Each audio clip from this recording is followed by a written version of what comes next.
Baiklah, Assalamualaikum warahmatullahi wabarakatuh. Perkenalkan, nama saya Dea Ariana Putri dengan NIM F1C0030 dari Program Studi Matematika Fakultas Sains dan Teknologi Universitas Jambi Angkatan 2020. Baiklah, pada kesempatan kali ini saya ingin membahas mengenai jurnal yang berjudul Estimasi Parameter Regresi Rights untuk Mengatasi Multikolineritas, di mana regresi Rights adalah metode yang digunakan untuk mengatasi masalah multikolineritas, di mana metode ini merupakan modifikasi dari metode kuadrat terkecil yang menghasilkan penduga yang bias.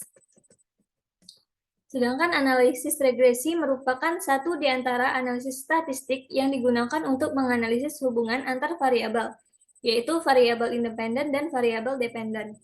Berdasarkan jumlah variabel independennya, analisis regresi terbagi menjadi dua macam, yaitu analisis regresi sederhana dan analisis regresi berganda. Apabila hanya melibatkan sebuah variabel independen atau X, maka disebut analisis regresi linear sederhana. Analisis regresi linear berganda adalah regresi linear yang mempunyai lebih dari satu variabel independen sehingga terdapat kemungkinan terjadinya hubungan yang kuat antara dua variabel independen. Hubungan yang terjadi antara dua variabel independen tersebut disebut dengan masalah multikolinearitas. Untuk metode regresi Wright sendiri yaitu dapat mengurangi dampak terjadinya masalah multikolinearitas dengan menentukan pendugaan yang bias, tetapi mempunyai varians yang lebih kecil dari varians penduga regresi linear berganda.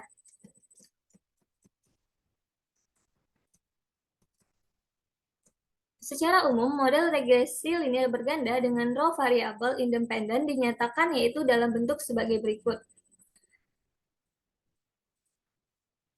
Gamma yaitu adalah beta 0 ditambah beta 1 dikali X1 ditambah beta 2 dikali X2 itu tambah sampai dengan beta P dikali XP ditambah dengan epsilon, di mana parameter beta 0, beta 1, beta 2 hingga beta P dapat diperoleh menggunakan metode kuadrat terkecil yang merupakan salah satu penduga parameter dalam model regresi.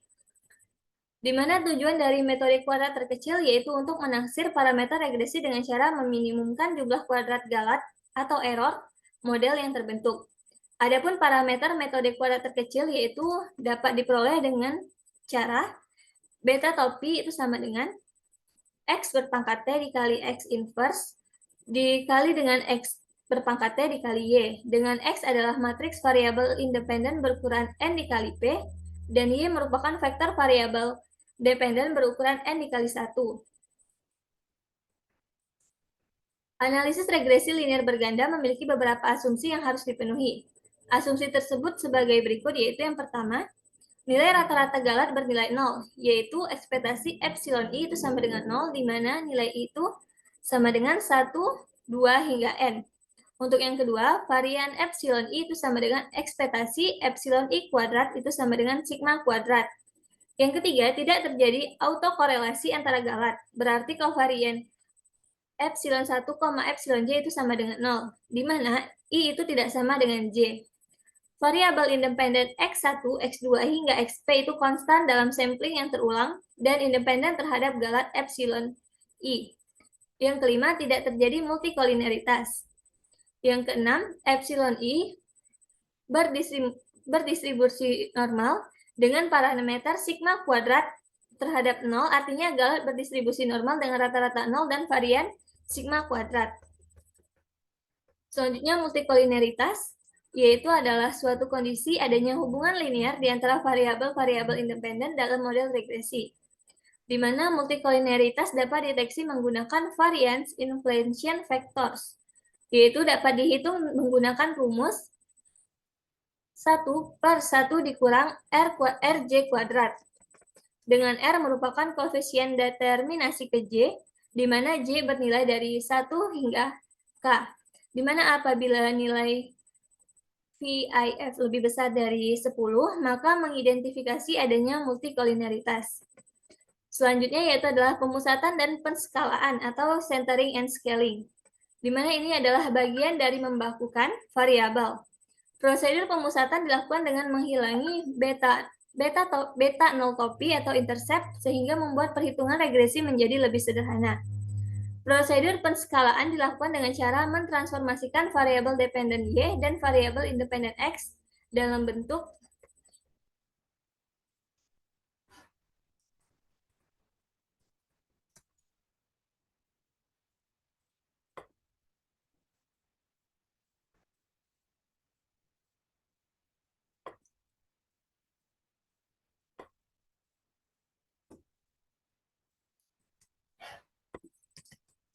yaitu dalam bentuk X IJ bintang itu sama dengan 1 per akar N dikurang 1 dikali dengan X IJ dikurang XJ bar per X SXJ, di mana nilai I itu sama dengan 1, 2, 3 hingga N, dan nilai J bernilai 1, 2, 3 hingga P. Selanjutnya dapat disederhanakan menjadi YI bintang itu sama dengan 1 per akar N kurang 1 dikali YI dikurang Y bar per SY, di mana nilai I itu sama dengan 1, 2, 3 hingga N. Selanjutnya, SXJ itu sama dengan akar dari sigma XY dikurang XJ bar kuadrat, di mana nilai I-nya dari 1 hingga N. Selanjutnya, SY sama dengan akar sigma YI dikurang Y bar berpangkat 2 sama dengan N kurang 1, di mana nilai I dari 1 hingga N. Selanjutnya, hubungan parameter dari kedua model tersebut dapat dinyatakan yaitu sebagai berikut. Beta J itu sama dengan SY per SXJ dikali BJ berpangkat bintang, di mana nilai J itu sama dengan 1, 2, hingga P. Selanjutnya, beta 0 yaitu sama dengan Y bar dikurang beta I dikali X1 bar dikurang beta 2 dikali X2 bar dikurang hingga beta P dikali XP bar. Itu sama dengan Y bar dikurang beta J dikali XJ bar, di mana nilai J sama dengan 1 hingga P. Selanjutnya itu regresi Rice. Regresi Rice adalah satu di antara metode yang digunakan untuk mengatasi masalah multikolineritas yang merupakan modifikasi dari metode kuadrat terkecil. Modifikasi tersebut dilakukan dengan menambahkan tetapan bias C pada diagonal matriks yang mempengaruhi besarnya koefisien penduga Rice, dan penduga yang dihasilkan adalah penduga yang bias. Estimasi parameter regresi Rice yang koefisiennya dipengaruhi oleh besarnya nilai tetapan bias C diperoleh sebagai berikut, yaitu beta berpangkat RC yaitu sama dengan Z berpangkat T dikali Z ditambah CI inverse yaitu sama dengan dikali Z berpangkat TY, di mana C besar dari 0. Dengan Z merupakan matriks X yang telah ditransformasi dengan pemusatan dan penskalaan.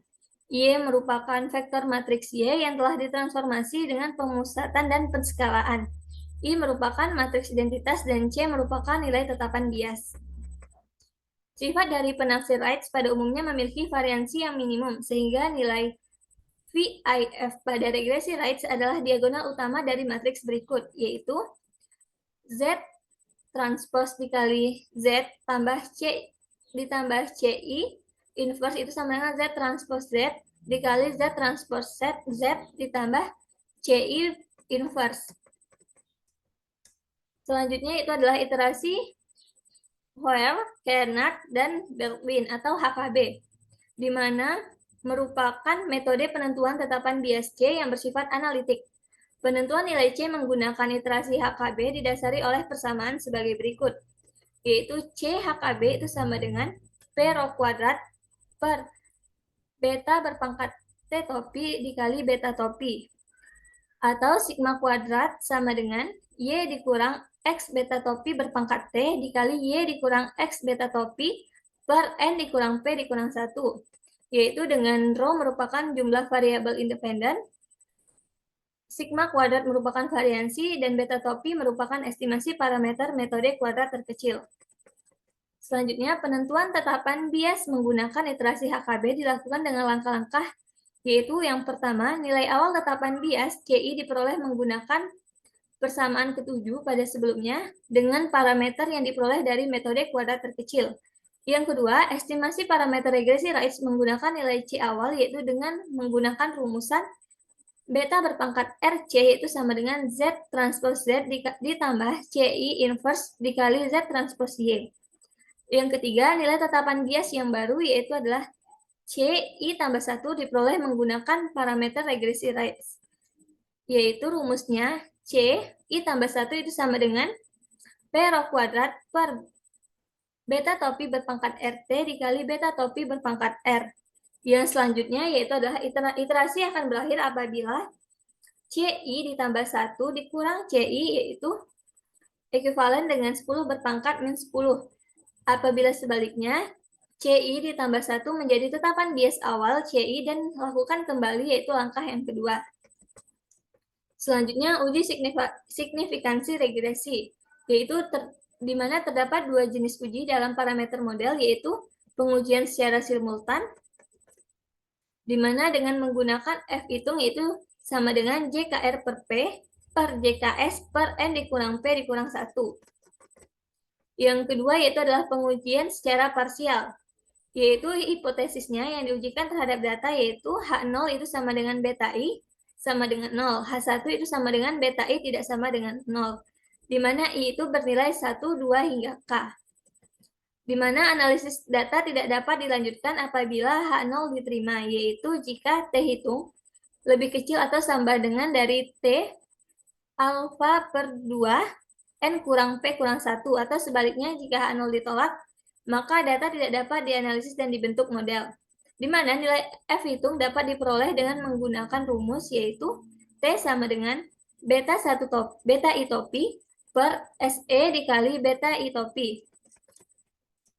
Untuk selanjutnya, contoh kasus yang akan dibahas pada jurnal ini yaitu adalah merupakan data yang dikumpulkan dari data sekunder, yaitu di mana data diperoleh dari BPS atau Badan Pusat Statistik Republik Indonesia pada tahun 2014.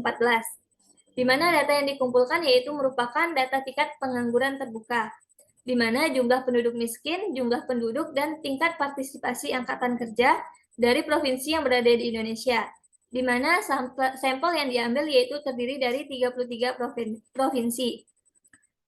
Nah, data yang dikumpulkan dianalisis menggunakan software, yaitu software NCSS atau Number Cruncher Statistical System, di mana data yang dianalisis memiliki satuan yang berbeda-beda, sehingga pemusatan dan penskalaan data perlu dilakukan untuk pembakuan setiap variabel. Pemusatan dan penskalaan menggunakan persamaan 4, yaitu menghasilkan tingkat pengangguran terbuka, di mana di sini dilambangkan dengan atau menggunakan variabel ZY, jumlah penduduk miskin ZX1, jumlah penduduk Indonesia ZX2, dan tingkat partisipasi angkatan kerja itu ZX3, di mana yaitu dapat dilihat pada tabel 1, yaitu merupakan hasil pemusatan dan penskalaan. Nah, dari tabel 1 itu merupakan pembakuan setiap variabel menggunakan pemusatan dan penskalaan, di mana data yang dibakukan digunakan pada tahap selanjutnya, yaitu untuk memperoleh estimasi parameter menggunakan metode kuadrat terkecil. Estimasi parameter metode kuadrat terkecil menggunakan persamaan 2, yaitu disajikan pada tabel kedua. Berikut ini adalah tabel estimasi parameter dengan metode kuadrat terkecil, di mana terdapat 3 kolom, yaitu variabel, ada variabel X1, X2, X3, estimasi parameter, dan standar error. Di mana pada tabel ini menunjukkan hasil estimasi parameter yang diperoleh menggunakan metode kuadrat terkecil. Nah, untuk tahap selanjutnya yaitu adalah mendeteksi adanya multikolinearitas atau pendeteksian multikolinearitas dilakukan dengan melihat nilai variance inflation factors.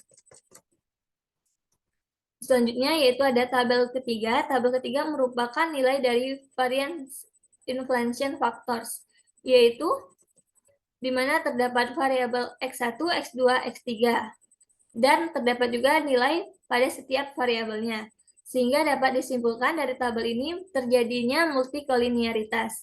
Nah, berdasarkan tabel di atas, atau tabel ketiga, variabel X1 dan X2 yaitu merupakan jumlah penduduk miskin dan jumlah penduduk Indonesia yang memiliki nilai VIF yaitu lebih besar dari 10, sehingga dapat disimpulkan bahwa pada variabel X1 dan X2 terdeteksi adanya masalah multikolinearitas.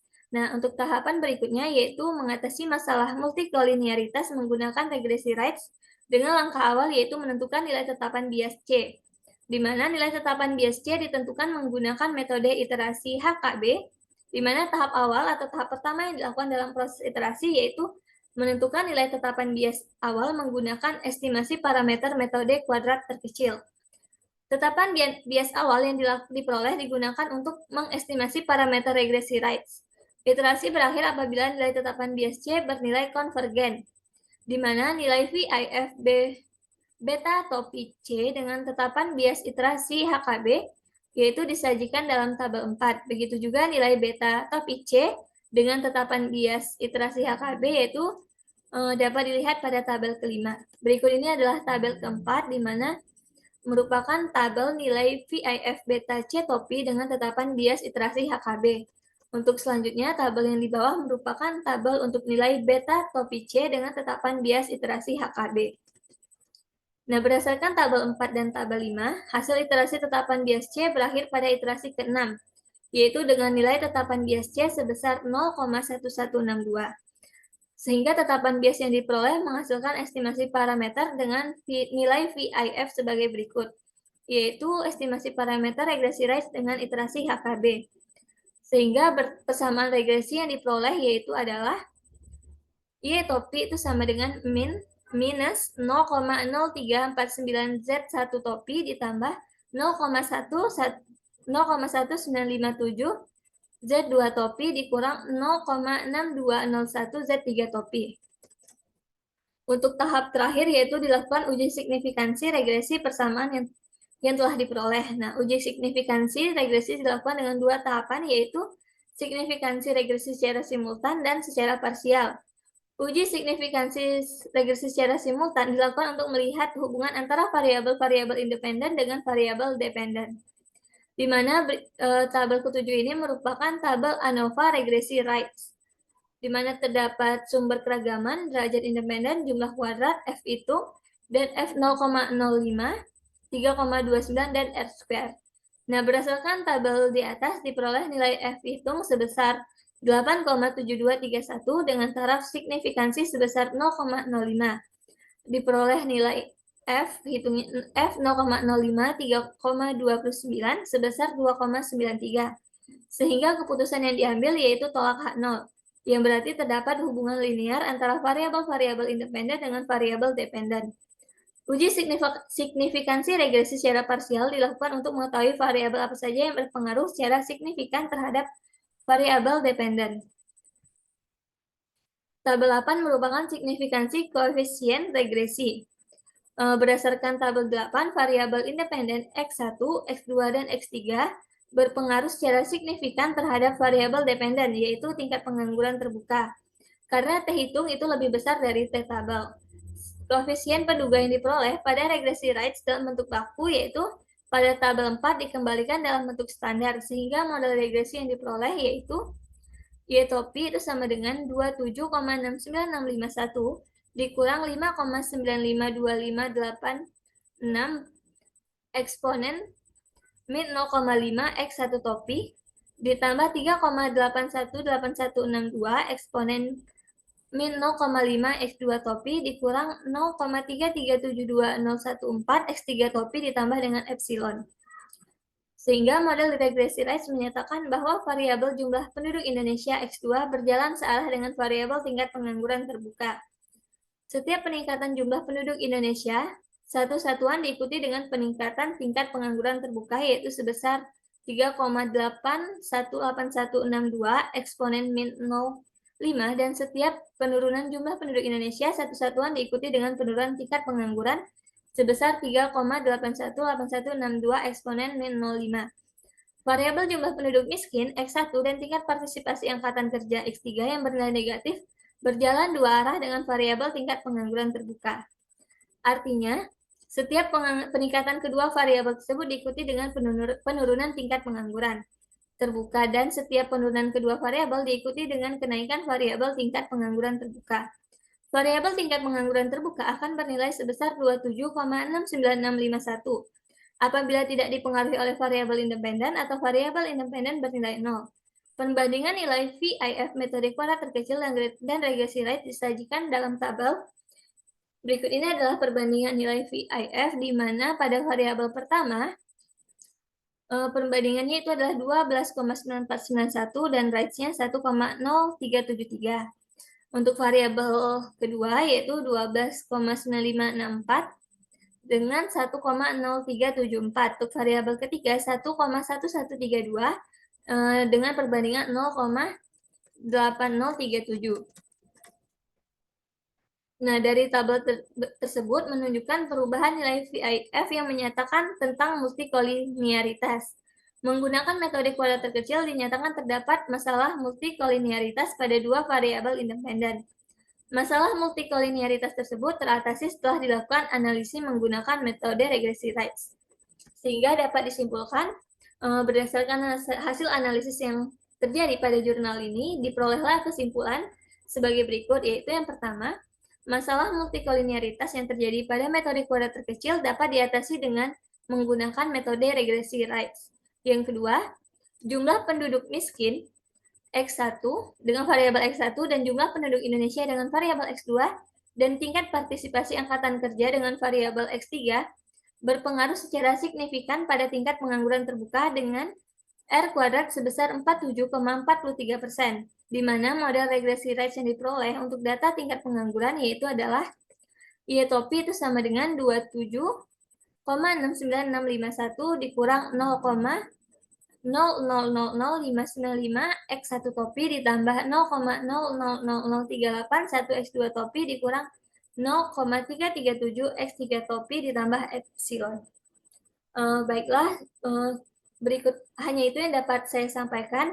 Apabila terdapat kesalahan, saya mohon maaf. Saya akhiri dengan wabillahi taufiq wal hidayah. Wassalamualaikum warahmatullahi wabarakatuh.